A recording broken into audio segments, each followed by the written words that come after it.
is award season, film girlies, and has been a little bit off. Even though there are some pretty good wins, there of course was a few snubs, controversies, and of course the online discourse surrounding award season. We are mostly talking about the film categories because this is a film podcast. By the way, welcome to Tea and Popcorn, where we spill the tea on all things movies.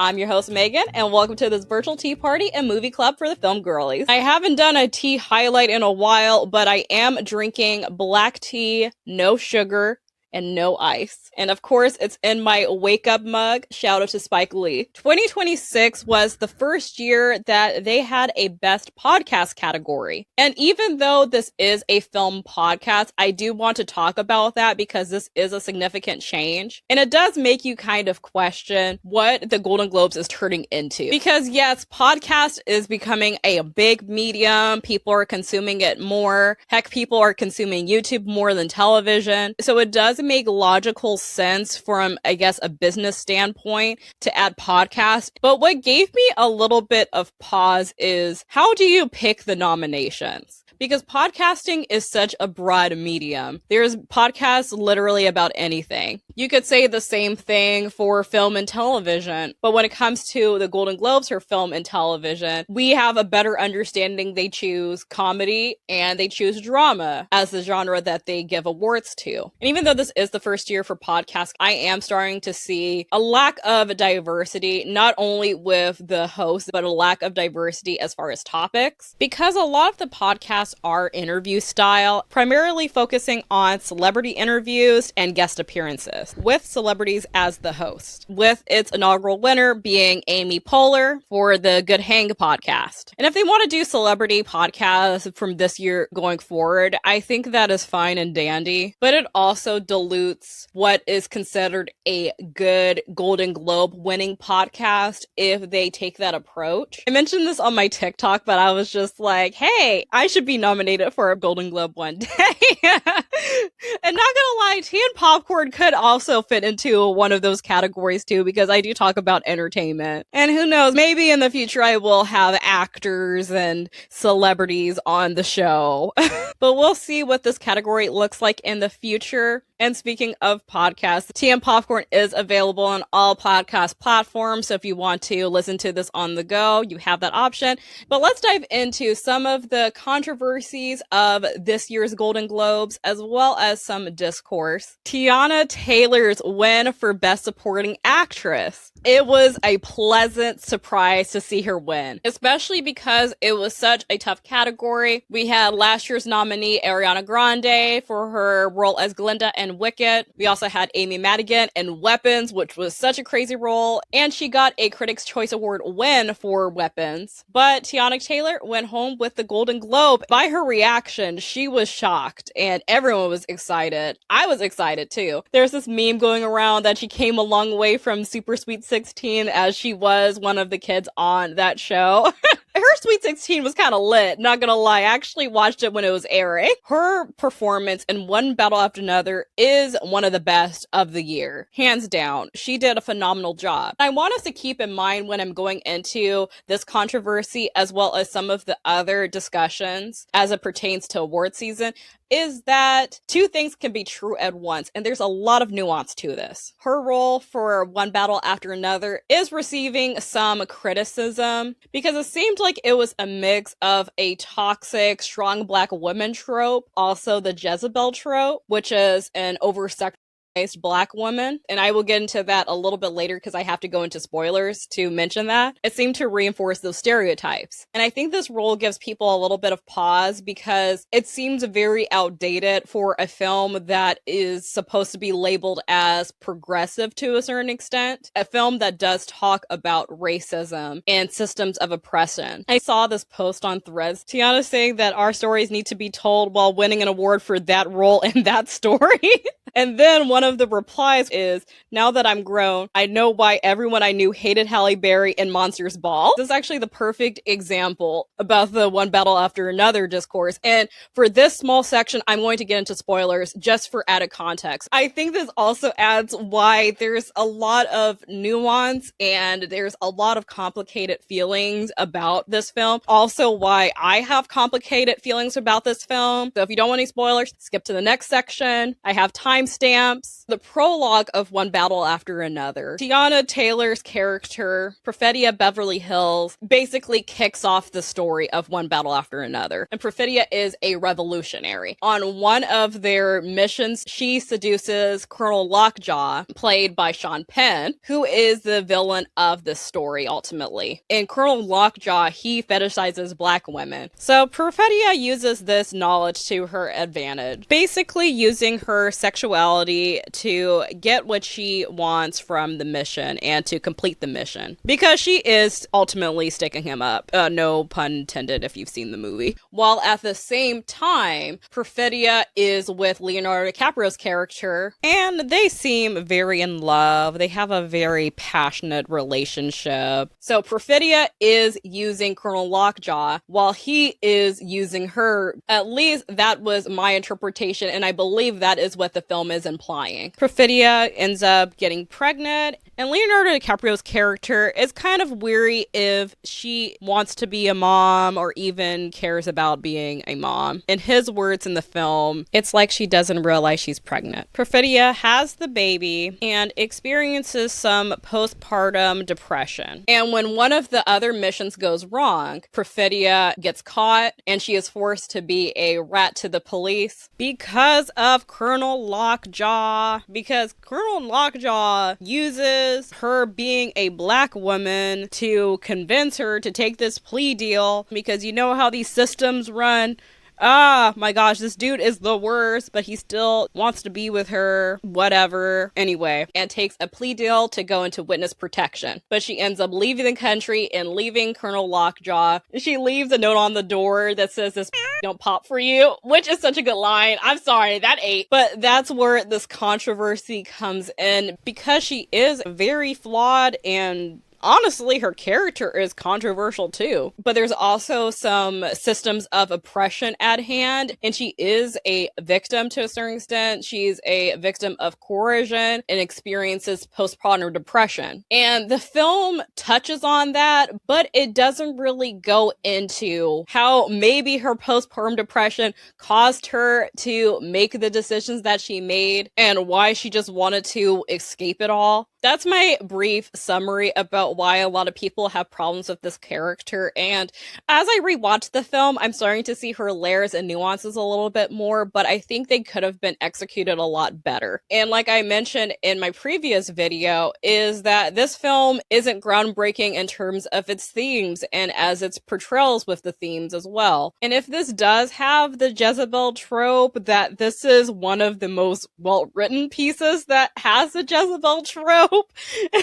I know that's a crazy sentence, but hear me out. Like, this movie almost teeters between trope and almost just a realistic, flawed human portrayal. And in many ways, it's actually subversive of the trope too. There is a very fine line, and I think that's where the controversy is. And I think these conversations regarding representation are very important to have. So I'm not going to fault anyone for feeling any type of way, whether you think that this is a well-written role or if you think that this is just a trope. Again, there's a lot of layers and nuances to this. One post put this so perfectly: you can celebrate Teyana Taylor and still want more for Black women in film. And I totally agree. And I don't mind seeing flawed Black women on screen, and I don't mind Black women villains on screen. What One Battle After Another reminded me of is that I just really want to see more variety when it comes to Black women portrayals in film. And it's not necessarily a problem with the film itself, but more so that I'm just like, oh, this again? Well, I want to see more. Like, why do Black women always have to be so hard hard in these roles? Why do black women have to struggle? That's the thing too. Like, why are we always struggling on film? Like, I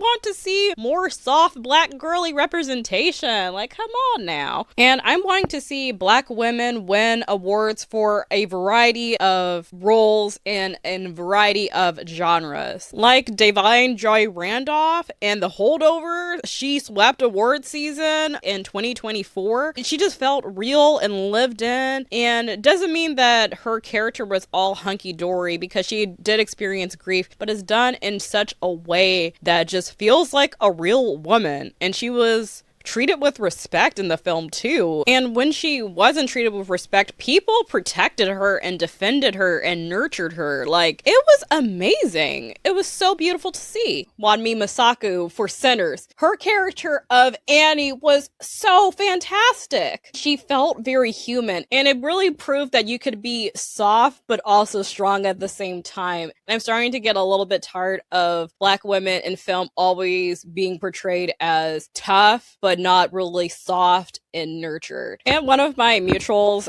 on TikTok actually said this. They said, I love Teyana Taylor and I think she's amazing and will never judge her for being in that movie. But my biggest thing is black creatives are rewarded for suffering. Sinners was way too empowering to appeal to the awards voting masses. More on Sinners in a little bit. But again, two things can be true at once. We could be excited for her, but also we could go, okay, this role gave me pause. And this actually is a good segue to the Paul Thomas Anderson suite. Now, Paul Thomas Anderson is one of the great modern directors. We already knew that One Battle After Another was going to win so many awards because they were nominated so much, and they won most of the awards for the night. Where the controversy comes in is that it won Best Screenplay over Sinners, and that Paul Thomas Anderson won Best Director over Ryan Coogler for Sinners. Another controversy and online discourse was about how Paul Thomas Anderson, he didn't really make a statement regarding the themes in the movie, since the movie talks about immigration, and with a lot of the stuff that is going on in the United States right now, that is a very topical subject to bring up. The film, it's all about revolution, and it's really a pro-immigrant story. So people were very surprised that there is no mention of any of the current events within his speech, which made some people question if the political message within the film, was it actually earnest or was it just used as an aesthetic? And to give Paul Thomas Anderson a bit of the doubt, he might have just blanked out in that moment about addressing the current events. However, it is very surprising that, considering the themes of the movie, that there was no mention of it at all. That shocked me personally. I'm only expecting that from Paul Thomas Anderson because of the themes of the movie. I wouldn't expect that from any other nominee, even though I do respect artists and directors that use their platform to address an issue that's going on. For instance, Jean Smart, Wanda Sykes, and Mark Ruffalo were wearing Be Good pins in honor of Renee Nicole Good, who was killed by ICE. Big props to them, as well as other actors that are using their voice and the world stage of the Golden Globes and award season to talk about big issues. It's like a bonus, but not necessarily a requirement in my perspective. Now, the Best Director category, that was tough. There were so many great directors that were equally deserving. So it was really anyone's game. It seemed like there was a lot of favoritism pushing more towards, I guess, the Academy's safe choice for picking One Battle After Another instead of Sinners. Even though Sinners isn't really a controversial film whatsoever, but it is a horror film. And in fact, a lot of people argue that Sinners is the better film out of the two. I personally think they are great films in their own right, and it really truly is an apples and oranges situation. And if we're comparing to Warner Brothers films, Warner Brothers is winning at the end of the day.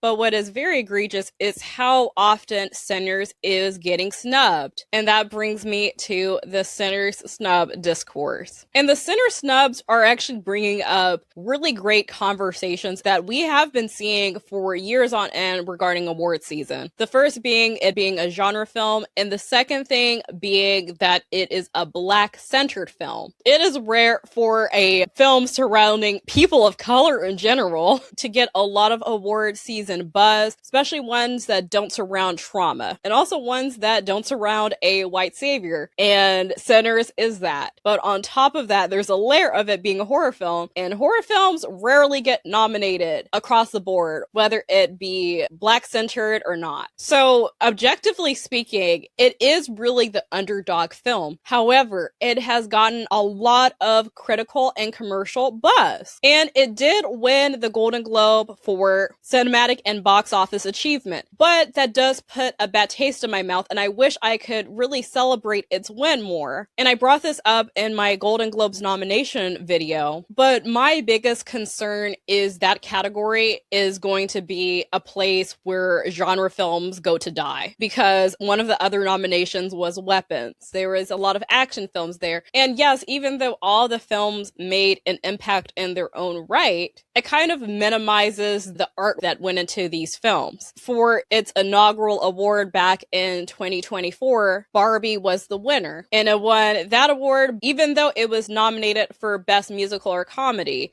It lost. Last year, the same thing happened for Wicked. Wicked won that category, but lost for musical or comedy. Sinners won this year, and even though it was nominated for Best Drama, it lost to Hamnet. When Hamnet won Best Picture Drama, Chloe Zhao gave Ryan Coogler his flowers. Usually award season, the winners give their peers their flowers too, but I'm even noticing that there was a lot of people giving flowers to Sinners, not just only in award season, but throughout the year too. And again, this kind of brings me to the question, who are the people voting? What's going on? Another thing that has been a bit disrespectful was that Sinners did win a second Golden Globe. It was for Best Score by Ludwig Göransson, which was well-deserved, but the win wasn't televised. It was actually done during commercial break. And this takes me off for two reasons. One, because it's like, why aren't you giving Sinners their flowers for a second time? Two, why are you disrespecting the art form of scores? If you look at the nominees for Best Score, you have some heavy hitters in that category and fantastic scores. And I understand about runtime and all this stuff,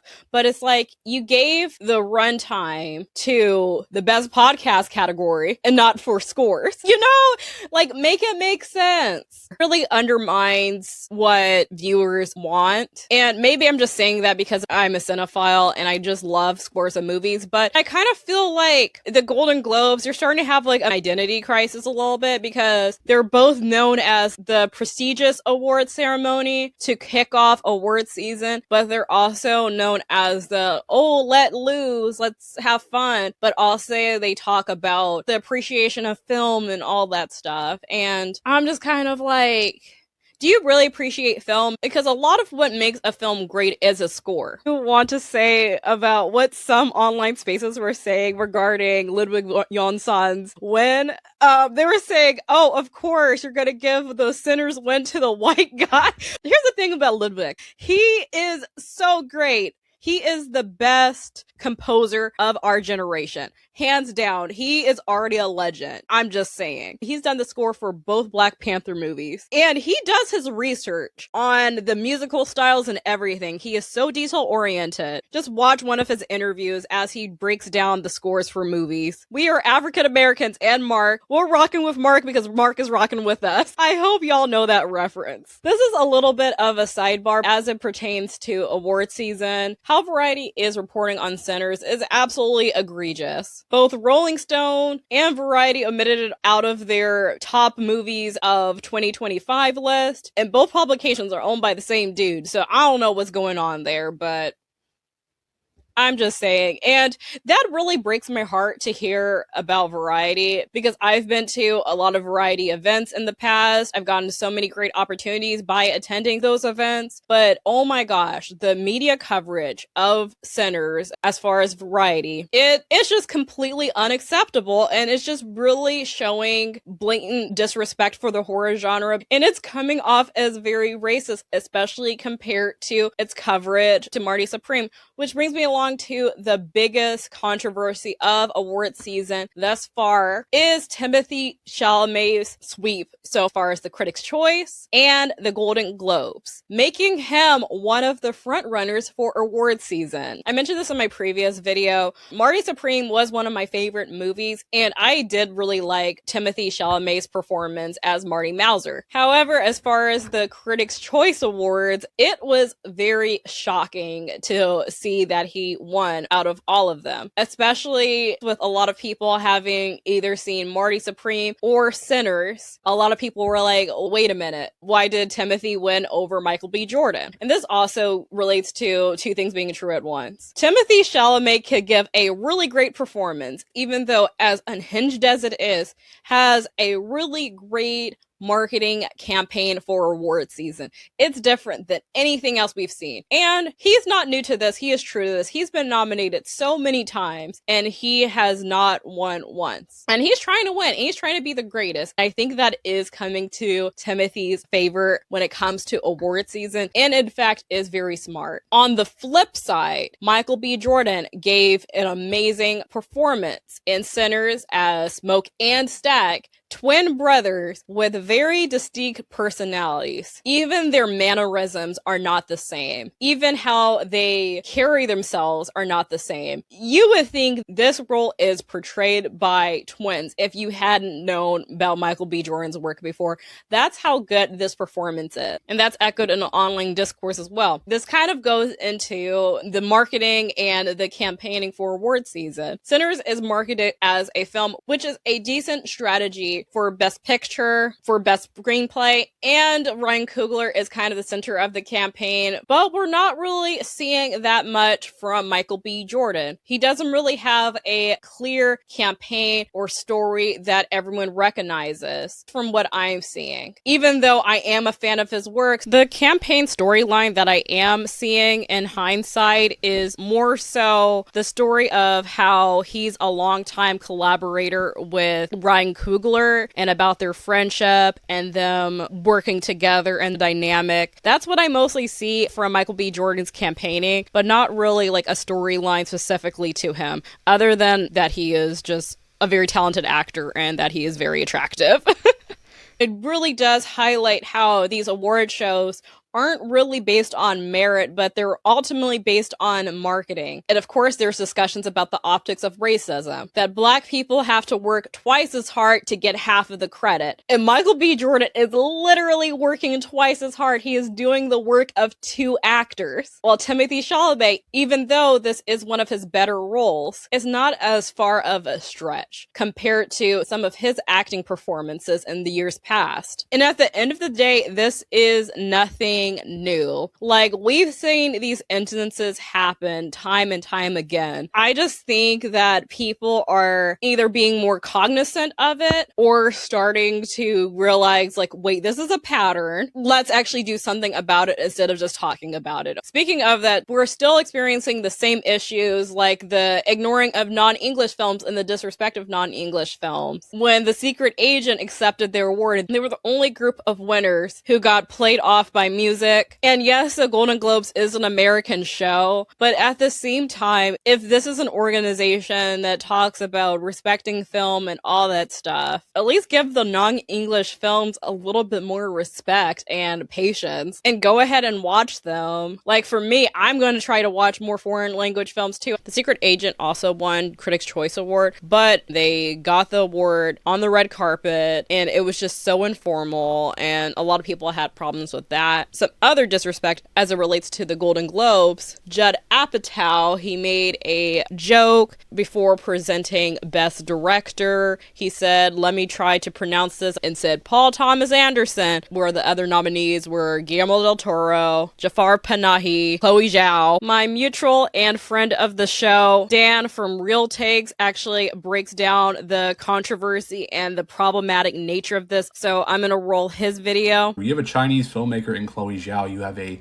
Norwegian-Danish filmmaker in Joachim Trier. You have an Iranian filmmaker in Jafar Panahi. And you have a Mexican filmmaker in Guillermo del Toro. Chloe Zhao gave a standing ovation, was very gracious. Trier seemed to laugh it off just like Guillermo del Toro did, but Jafar Panahi had an appropriate reaction where he was wondering what the hell was he looking at. I need people to understand the very specific disrespect here, right? This is a man who is actually a revolutionary filmmaker, right? He has been jailed for his films. He just got a new jail sentence while in the United States for award shows. The award show was on January 11th. It came 2 days after 2 Iranian filmmakers were killed while protesting. Ahmad Abbasi and Javad Ganji were both members of the Iranian Independent Film Association. They lost their lives while making actually revolutionary film, right? And then Jafar Panahi has to hear that joke and then watch Paul Thomas Anderson, who used revolution as an aesthetic, right, like I said yesterday, walk up and win this award. I'm starting to see that there is a lot of category fraud, not only for the supporting actor and actress categories, but for the musical and comedy categories. And even though this is kind of a running joke for the Golden Globes, musical or comedy, it needs to expand. There needs to be a change because they are putting in movies that barely even relate to that. They're just putting genre films in that category. Yes, dark comedies, but they're just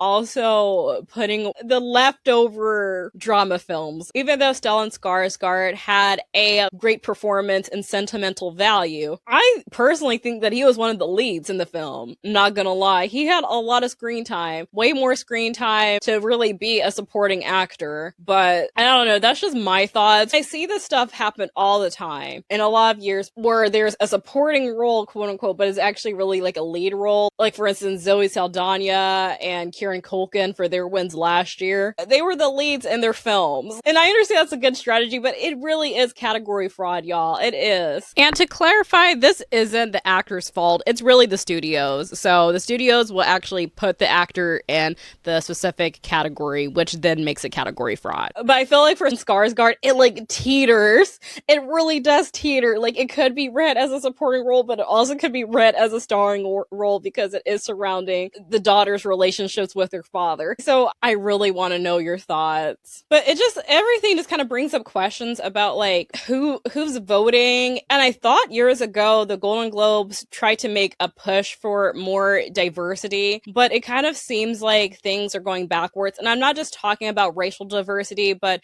diversity as far as age and country and also just perspective on films too. Because I do want more genre films to win these big awards just in general. But on a lighter note, to kind of end off the controversy section, is people were clowning on whoever was DJing the award ceremony. Like, what the heck? There was a lot of questionable millennial songs, and I'm saying this as a millennial too. Like, hey, if that soundtrack played at a party, I wouldn't mind, but it's the Golden Globes. So I'm just like, what is this show? What has this show become? What is even this show? Because before it was basically an unserious award ceremony to see celebrities cut loose and all that. A good way to guess who's going to win Oscars, and it's one of the bigger awards for award season. But also at the same time, you're having a best podcast category and you're having a playlist that is just of a lot of like early 2000s songs. Like, why is Yeah playing when Stellan Skarsgård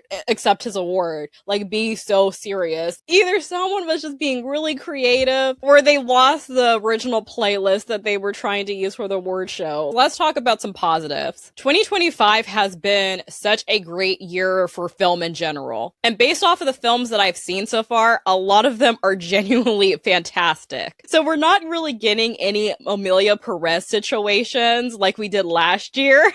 Where there was clearly a weaker film out of all of the films that were nominated, but that was sweeping all the categories pretty much. Lots of wins for K-pop Demon Hunters. I'm actually not surprised by that. I actually predicted that in my Golden Globes nominations video. K-pop Demon Hunters won for Best Animated and Best Song for Golden. Jessie Buckley won for Best Actress Motion Picture Drama for Hamnet, and Rose Byrne won for Best Actress Motion Picture Musical or Comedy for If I Had Legs, I'd Kick You.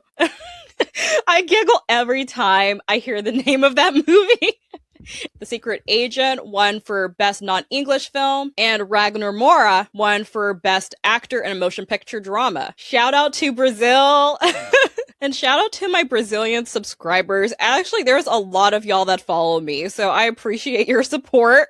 So why does this award season in particular feel off? Where this award season feels off is because it feels like we're moving backwards. After years of these academies saying that you want to push for more diversity, not only with who is getting nominated and what stories are being told, but also for genres, with these organizations being very disrespectful to international nominees and winners. For the Golden Globes, it's starting to feel more corporate and more political, whether it be political as in the campaigning for these awards, and some say literally political as it relates to the political climate in the United States. Personally, I feel like the online discourse is a little bit off as well because it does lack nuance. But that's just social media in general nowadays. And that's why I made this video, to show the different perspectives as someone that has been watching awards season ever since I was 9, 10 years old. So well over 20 years at this point. But as someone who has looked at awards season with a critical eye, as a content creator, as someone that has studied film production and media as well, I feel like a lot of the discourse is viewing these topics as too black and white, while it's rather a gray area, because two things can be true at once. And most likely two things are true at once. As far as the topics with Teyana Taylor, Timothee Chalamet's wins, and Sinner's snubs, this is nothing new. And I feel like due to the political climate, as well as just the state of social media right now, all of these ideas feel more heightened and more intense, because we're now starting to hear people's perspectives, and not perspectives from mainstream media, but ones that are truly from the viewers of this content, even though these would have been conversations at kitchen tables 20 years ago. All I know is that this award season is both predictable and unpredictable at the same time. Regardless, it is interesting to watch, and I will be covering it. That is all the tea that is going on at this award season thus far. And if you want to see more content about award season, as well as movie reviews and commentary, consider subscribing. Give this video a like if you like the vibes. Hit the bell icon so you don't miss out on the latest video. And I will see you at the next party. Bye bye.